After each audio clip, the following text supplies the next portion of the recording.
ابھی خوشبو لگا کے انشاءاللہ سوچ رہا ہوں یا تو دوبارہ جہلم چلا جائے. وہ مفتی ہیں ایک فرقے کے چھوٹے سے مفتی. مفتی طارق مسعود صاحب ایک فرقے کے ریپریزنٹیٹو ہیں. ٹھیک ہے.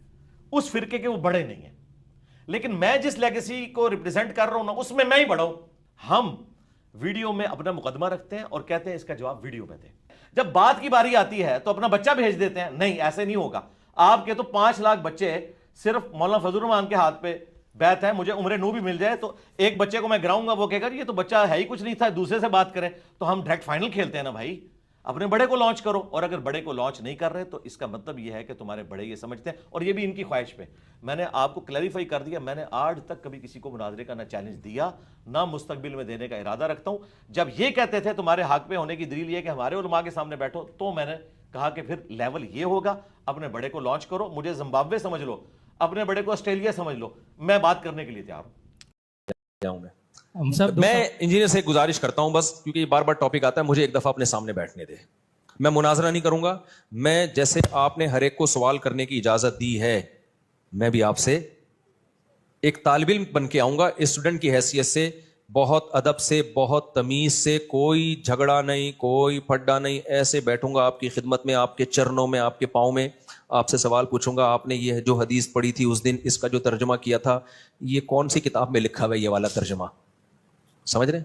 آپ نے جو یہ کہا تھا کہ کسی نے بھی اس حدیث کو صحیح قرار نہیں دیا, تو یہ آپ کو خواب آیا تھا, یہ کسی بزرگ نے کوئی الہام ہوا تھا, فلاں فلاں نے اس کو صحیح قرار دیا ہے, آپ نے کیسے پھینک دی؟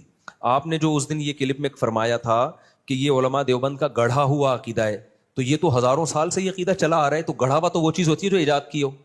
تو یہ آپ نے کیسے بہت لمبی, یعنی بہت تمیز سے نا, پھینکنا کا لفظ استعمال کروں گا کہ اتنے سوالات ہیں نا, بے ہوش نہ ہو جائے نا, میرا نام بدل دینا, بھاگ جائے گا.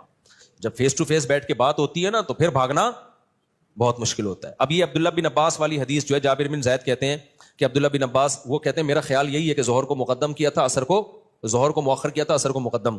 فوراً انجینئر نے کیا کہہ دیا, کوئی حنفی نے یہ بول دیا ہے.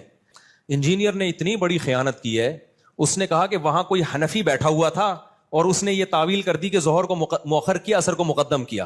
اور بھائی وہ جابر بن زید وہ عبداللہ بن مسعود کا شاگرد ہے, راوی ہے, وہ بتا رہا ہے. تو میں انجینئر کے اندھے مقلدوں سے پوچھتا ہوں, عبداللہ بن عباس کی ایک حدیث کا مطلب وہ ہے جو ان کے شاگرد بتا رہے ہیں, اور ایک مطلب وہ ہے جو جہلم میں 15ویں صدی کا بندہ بیٹھ کے بتا رہا ہے, لیکن وہ اس پہ حنفی شافی کی کوئی چھاپ نہیں لگی ہوئی.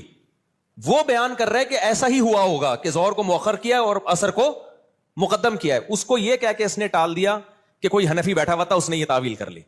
اور یہ سارے اندھے بیٹھے ہوئے ہیں اور کہہ رہے ہیں ہاں کوئی حنفی بیٹھا ہوا تھا, اس نے. عبداللہ بن عباس کا شاگرد جو مطلب بتا رہا ہے وہ مطلب اندھی تقلید ہے, اور انجینئر جو مطلب اپنی طرف سے تھوپ رہا ہے کہ ظہر کو قضا کر کے انہوں نے عصر میں پڑھی ہے. اگر اس حدیث کا یہ مطلب بیان کیا جائے نا, بغیر عذر بغیر وجہ کے ظہر کو عصر کے وقت پہ پڑھا ہے, تو پھر یہ عصر کی نماز کی جو حفاظت کا قرآن نے حکم دیا, حافظوا علی الصلوات والصلاۃ الوسطی, خصوصاً درمیانی نماز کی حفاظت کرو, اس کا مطلب کیا ہے پھر؟ اور وہ جو حدیث جبریل میں آتا ہے ظہر کا وقت یہاں سے یہاں تک, عصر کا وقت یہاں, یہ اس کا مطلب کیا ہے؟ جب بغیر کسی وجہ کے بھی یہ جائز ہے, تو نمازوں کی حفاظت کے بارے میں جو قرآن کی اتنی آیتیں ہیں کہ والذین هم علی صلواتہم یحافظون, ایمان والے اپنی نمازوں کی حفاظت کرتے ہیں. عبداللہ بن مسعود کہتے ہیں اس کا مطلب ہے ہر نماز اپنے ٹائم پہ پڑھتے ہیں. تو عبداللہ بن عباس اتنی بڑی غلطی کریں گے؟ اور یہی تعویل بڑے بڑے علماء نے کی ہے.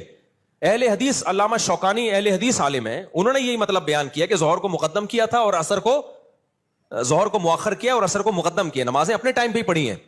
لیکن اس کو احناف سے, علماء دیوبند سے, بر صغیر کے مولویوں سے اتنی چڑ ہے, بس کچھ بھی اٹھا کے اڑ سنڈ مارتا رہے گا. اب حدیث کے راوی بیان کر رہے ہیں کہ بھائی وہ اس طرح کیا ہوگا, تو وہ پی گیا, جابر بن زید کو پی گیا اور بولا کہ کسی حنفی نے یہ تعویل کی ہے. بڑی یعنی حنفی بھی نہیں, اب کہنا تو اس کو یہ دل چاہ رہا تھا کہ انڈا موڑ کے کسی مولوی نے یہ تعویل کی ہے. تو لیکن سامنے بیٹھے ہوئے کہہ رہے ہیں یار بات جب بھی کرتا ہے ریفرنس سے کرتا ہے, بات جب بھی کرتا ہے.